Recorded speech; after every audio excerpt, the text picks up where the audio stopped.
James Dorsey is a senior fellow at the S. Rajaratnam School of International Studies in Singapore. He joins us from there. James Dorsey, what do you make of this Trump statement? Is it realism or is it sacrificing human rights at the altar of trade? I think that both Presidents Trump and Erdogan are in a catch-22.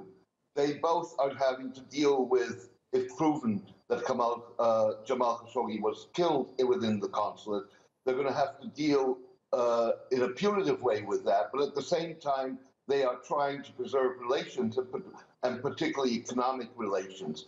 And that may prove increasingly difficult to do. Yeah, I mean, obviously, Turkey has a role to play here because it's happened in its territory. But the issue about the U.S. relationship with Saudi Arabia, in terms of this administration, with Jared Kushner being Donald Trump's point man, and even before Mohammed bin Salman was officially named as the heir to the throne of Saudi Arabia, Jared Kushner was pushing the case of MBS. Donald Trump has backed Mohammed bin Salman to the hilt. Has that now proven to be a miscalculation, the world having been sold Mohammed bin Salman as this great reformer? I think it's long been proven to be a miscalculation. This is the last and the worst of a whole row of incidents.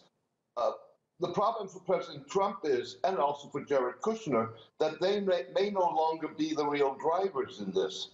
The U.S. Congress is probably going to take action that the president may not like. At the same time, public opinion is against appeasement of the Saudis, and of course, the U.S. and the international media would not concur with an appeasement, and that puts Trump, particularly in advance of midterm elections, in a difficult position.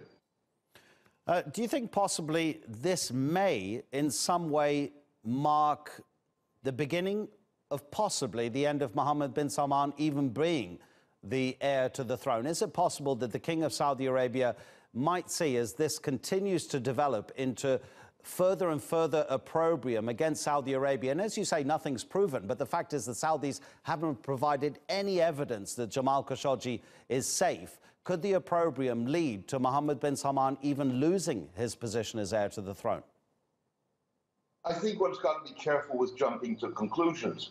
Having said that, it's already clear that Saudi Arabia and the Crown Prince have suffered enormous reputational damage. And that is irrespective of whether or not Jamal appears alive or whether he's proven to have been killed. There is already within the kingdom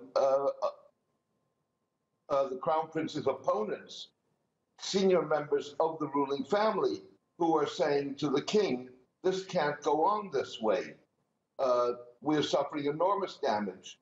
A weapons embargo by the United States and probably European countries would be unprecedented in the case of Saudi Arabia and would significantly damage its prestige, its reputation, as well as influence the conduct of the war in Yemen.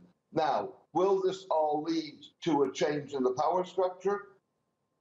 Reading the ruling family in Saudi Arabia is what we used to do, a term terminology, when we were trying to figure out what the Kremlin was doing in the Soviet Union. Your guess is frankly as good as mine. Okay, so how therefore does Saudi Arabia go about repairing some of the damage that's happened because of this case? Well, we've seen a very first step, which was the agreement by the Saudis, even though one should raise questions about that, to cooperate with Turkey in the investigation. Fact of the matter is that it's very easy to ruin a reputation and very difficult to rebuild it. And I think Saudi Arabia will have a great effort with this, because at the very least, what is likely to come out of this is that there was an attempt to kidnap and take back to Saudi Arabia Jamal Khashoggi.